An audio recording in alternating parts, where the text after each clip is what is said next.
day-to-day job of the Secretary of State? Every day is a little bit different. I get to do a bunch of things. So today, we were talking earlier, is a great example. I got up early and I was on the Ranch podcast with Matt Todd, headed over to KTVB to record Viewpoint for KTVB. Came back here, had a couple of meetings, met a friend for lunch. Then we were going over my calendar for the next few weeks. One of the big things is just managing my schedule, because as you can appreciate, there's a lot going on. Sitting here with you guys, and we've also, because the election's coming up, there are a lot of issues. So throughout the day, just responding to different questions and issues related to the election to make sure everything goes smoothly. How has the role of Secretary of State evolved, especially with increased attention on election integrity? This role has changed a lot, especially ever since 2020. I think Secretary Denny, who was the secretary before me, or Secretary Usursa before him, Secretary Denny got to watch the beginning of the transition in terms of the high-profile nature of the role. Now it's a role that typically people didn't even really know there was a Secretary of State.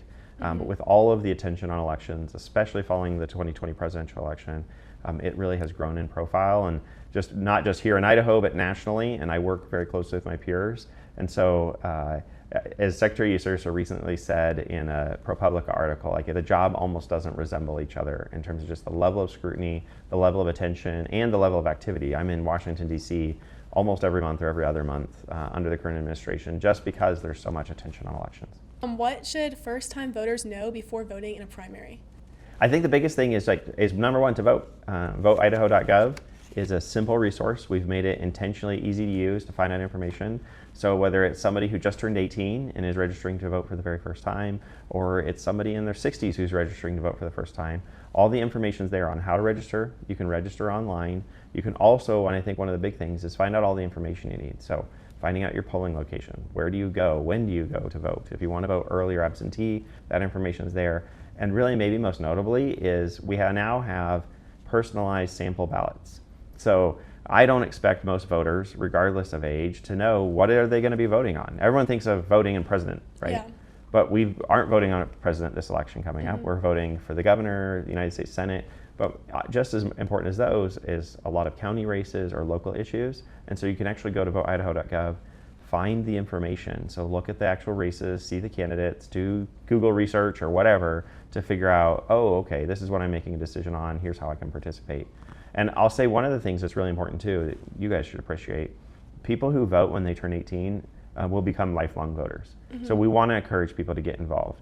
I think one of the biggest things I hear about these days is just how old people in politics are becoming.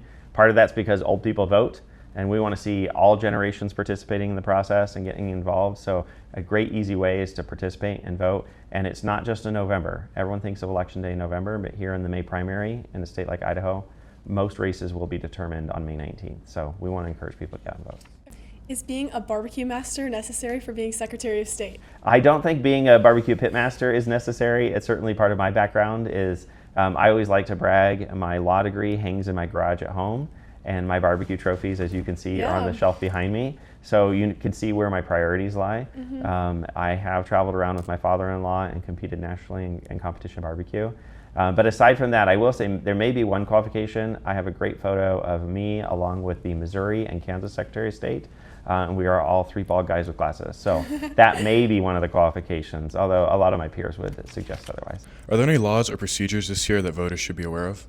Thankfully there hasn't been too many changes. There's a lot of conversation happening at the national level. So anybody watching the news, there's a lot of discussion in Washington, D.C. about the Save America Act, but it hasn't passed. I don't anticipate that there will be any changes related to it. So in terms of everything, I think the biggest change that we have here in Idaho is it's even easier to register to vote.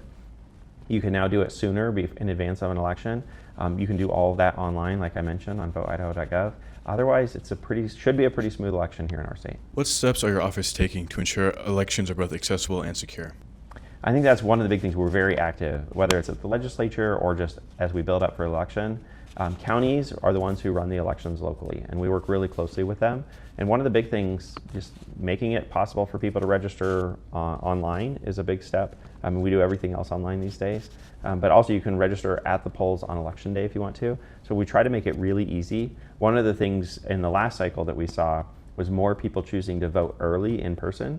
So you can go down to your county elections office or county courthouse and actually vote rather than on a Tuesday. You guys can appreciate you're probably going to be at school on election day.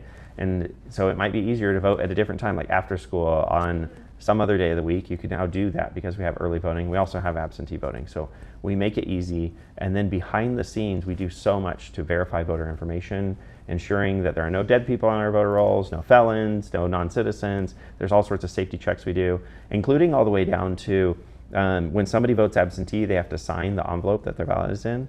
And we actually compare their signatures on that ballot to the signature on their registration card or their driver's license. We have access to everybody's driver's license information. And so we do a lot of verification behind the scenes to make sure we both have the security, but also the accessibility. How are election discrepancies handled if an issue is discovered, such as the 300 uncounted ballots in the off-year elections this November? Sure, we have steps in place. Something I'm proud about is we actually changed a law. I'm trying to think, it might have been about 5 years ago, to make it so that we could review an election. It's a process called judicial review. So anytime a mistake happens, we all know people make mistakes, whether that's people like me, it's county clerks, poll workers, things can happen. That's what happened in Elmore County.